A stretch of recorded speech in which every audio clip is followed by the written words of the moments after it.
கோபுரம் chits private limited 12 வருட அனுபவம் 9000க்கும் மேற்பட்ட கஸ்டமர்களின் நம்பிக்கையை பெற்ற முன்னணி சிட் ஃபண்ட் நிறுவனம். மேலும் விவரங்களுக்கு உடனே டவுன்லோட் பண்ணுங்க கோபுரம் சிட்ஸின் ஆஷ் கேஷ் ஆப்பை. திரு எஸ்.டி. சூர்யா பேசுனது நீங்க கேட்டிருப்பீங்க. 3 பேருக்கு தான் கொடுக்கணும்னு எந்த அவசியமும் இல்ல, அந்த மாதிரி ரூல்ஸ் எல்லாம் இல்ல பாரத ரத்னாக்கு அப்படின்னு ஒண்ணு. அரசியல் தான் இது, வேற ஒண்ணும் கிடையாது. அது மேபி பை ப்ராடக்டா இருக்கலாம், ஆனா அரசியல் இருக்கு அப்படின்னு ரமேஷ் சேதுராமன் ஒத்துக்கிட்டாரு. அதை தாண்டி நான் முன்னாடி தலைப்புல இருந்து கேட்க விரும்புறேன். ஒரு 3 ஃபேக்டர்ஸை முன்வைத்திருக்காங்க. பாரத ரத்னா ஆகட்டும், அதே போல பிரிவினைவாத குற்றச்சாட்டு, அப்புறம் ராமர் கோயில் எவ்வளவு பலன் அளிக்கும் அப்படின்னு நீங்க பார்க்கறீங்க? பலன் கொடுக்குமா இந்த முறையும் 10 வருஷம் கழிச்சும்? அதாவது அந்த பாரத ரத்னா இதுலயே வந்து ஒரு 3 பேருக்கு கொடுத்தது அவங்களோட பாலிசிஸ் வெர்சஸ் பாஜக வந்து என்ன பண்ணுது அப்படிங்கறத வந்து ஹைலைட் பண்ணணும்னு நினைக்கிறேன். ஃபர்ஸ்ட் வந்து கர்பூரி தாக்கூர், அவர் வந்து ஒரு சோசியலிஸ்ட் அப்படிங்கிறவங்கள வந்து இன்னைக்கு பாஜக ஆகட்டும், அவர்களுடைய தாய்க்கழகம் ஆகட்டும், RSS, அவங்க வந்து என்னைக்குமே வந்து எதிர்த்து நின்னவங்க. அவங்கள வந்து எவ்வளவு கஷ்டப்படுத்த முடியுமோ அவ்வளவு கஷ்டப்படுத்துறவங்க எல்லா விஷயங்கள்லயும். சோசியலிஸ்டா இருக்கிறது அப்படிங்கறது ஏதோ ஒரு கெட்ட விஷயம், ஒரு கெட்ட வார்த்தை அப்படிங்கிற அளவுக்கு இருக்கிறவங்க. ஒரு லெப்டிஸ்ட் சோசியலிஸ்ட் அந்த மாதிரி ஒரு லெஃப்ட் ஆஃப் சென்டர்ல இருந்தாலே ஒரு பிடிக்காதவங்க.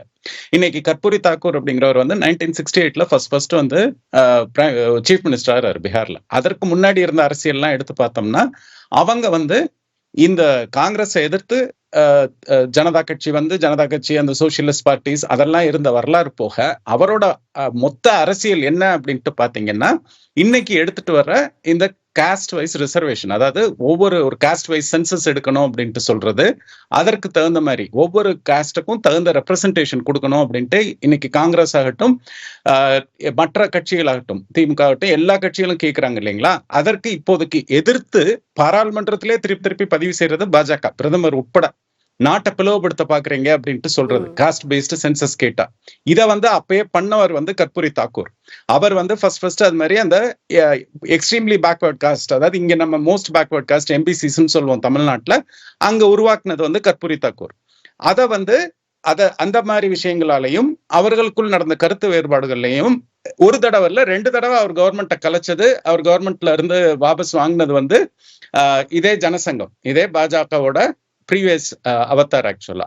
ஓகேயா, இன்னைக்கு வந்துட்டு நான் கர்பூரி தாக்கூருக்கு பாரத் ரத்னா கொடுக்குறேன் அப்படிங்கிறது வந்து இது வந்து ஐரணி. அது எல்லாத்தையும் விட ரொம்ப ஒரு தவறான தகவல். எல்லாமே என்ன தவறான தகவல்? எங்க ஆதரவுல தானே அவர் முதல் டெப்யூட்டி சார் வாபஸ் வாங்குனீங்க. யாரு வாபஸ் வாங்கினாங்க? எங்க ஆதரவுல தான் 2 முறை துணை முதல்வர், 1 முறை முதல்வரா இருக்கும்போது தான் காஸ்ட் சென்சஸ் வந்து இம்ப்ளிமெண்ட் பண்ணாரு. காஸ்ட் சென்சஸ் இம்ப்ளிமெண்ட் பண்ணும்போது பிஜேபியோட சேர்ந்து தானே ஆட்சி செஞ்சாங்க. தவறான இப்படி பொய்யெல்லாம் பேச வேண்டாம். யாருன்னு சொல்லட்டுமா? காங்கிரஸ் கட்சி, மண்டல் அவர்களுடைய தலைமையில் இருந்த காங்கிரஸ் கட்சி தான் கர்பூரி தாக்கூருக்கு ஆதரவை வாபஸ் வாங்கியது. நீங்க வயர்ல வந்த ஆர்டிக்கல்ல தவறான தகவலை படிச்சுட்டு வந்து நேயர்கள் கிட்ட பொய்யை சொல்ல வேண்டாம். நம்ம பண்ணுவோம். நீங்க சத்யன் சார் முடிக்கட்டும், then you can counter. பொய்யெல்லாம் கிடையாது. அவர்கள் வந்து அதை விட்டு அந்த MBC கோட்டா அப்படிங்கிறதே வந்து அதற்கான இதை எடுத்தது. அதற்கடுத்து அமைந்த ஜனசங்கம் வந்து ஆட்சி அமைத்த போது, ஒரு கூட்டணி ஆட்சி அமைத்த போது அதற்கு அப்படியே ஆப்போசிட்டா, அதாவது MBC யாருமே இல்லாத அளவுக்கு அதுக்கான பின்னணி நீங்க விளக்குறீங்க அப்படின்றது புரியுது. நான் கேட்ட ஒரு டைரக்டான கேள்வி, இது பலன் கொடுக்குமா பாரதிய ஜனதாக்கு? இந்த முறையும் பலன் கொடுக்குமா கோயிலா அப்படின்னு அவங்க நினைக்கிறாங்க. அது வந்து நம்ம வந்து ஃபுல் எலெக்ஷன் ரிசல்ட்ஸ்க்கு தான் வெயிட் பண்ணணும். பட் உண்மையான அரசியலை புரிஞ்சவங்க இதை வந்து ஒத்துக்கிற மாட்டாங்க. அதேதான் சௌத்ரி சரண் சிங்கோட அரசியலும். அவர் வந்து கிசான்ஸுக்காக, அதாவது விவசாயிகள் தலைவரா பெரும் தலைவரா இருந்தவர். இப்ப வந்து அவரோட பேரன் வந்து நான் வந்து திருப்பி என்டிஏக்கு போறேன்னு சொன்னாலும் எடுபடாதான்ற உங்களுக்கு ஒரு பார்வை இருக்கு. இன்னும் ஹிந்தி ஹாட்லாண்ட்ல எடுபடும் அப்படின்றத அவங்களுடைய பார்வை இல்லைன்னா அவ்வளவு கான்ஃபிடென்ட்டா முன்வைக்க மாட்டாங்க. அவங்க பண்றது அவங்களோட அரசியலுக்கு அப்படியே நேரெதிரான அரசியல், அவ்வளவுதான். சௌத்ரி சரண் சிங் வந்து ஜாட்களையும் முஸ்லிம்களையும் உத்தரப்பிரதேசத்திலையும் ஹரியானாலையும் ஒருங்கிணைச்சதுல ஒரு முக்கியமான தலைவர். அந்த ஒரு மத நல்லிணக்கத்துல உருவாக்குனதுல ஒரு முக்கியமான தலைவர்.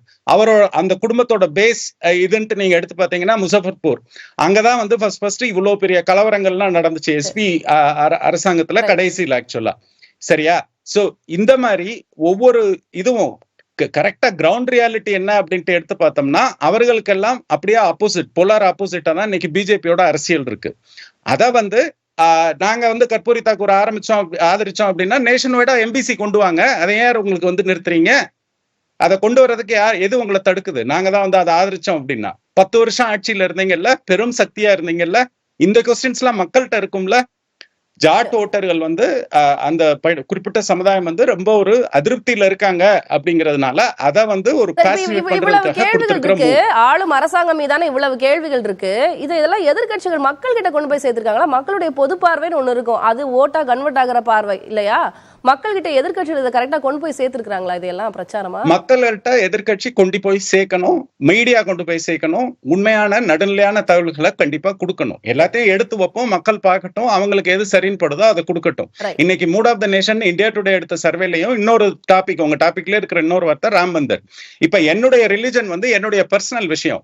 என்னோட ரிலிஜனை நான் எப்படி ஃபாலோ பண்ணணும், என் சாமியை நான் எப்படி கும்பிடணும் அப்படிங்கறத வந்து ஒரு அரசியல் கட்சியோ ஒரு அரசாங்கமோ எனக்கு வந்து சொல்லி தரக்கூடாது. People வந்து they can have a religion. கோபுரம் சிட்ஸ் பிரைவேட் லிமிடெட் 12 வருட அனுபவம், 9000க்கும் மேற்பட்ட கஸ்டமர்களின் நம்பிக்கையை பெற்ற முன்னணி சிட் ஃபண்ட் நிறுவனம். மேலும் விவரங்களுக்கு உடனே டவுன்லோட் பண்ணுங்க கோபுரம் சிட்ஸின் ஆஷ் கேஷ் ஆப்பை.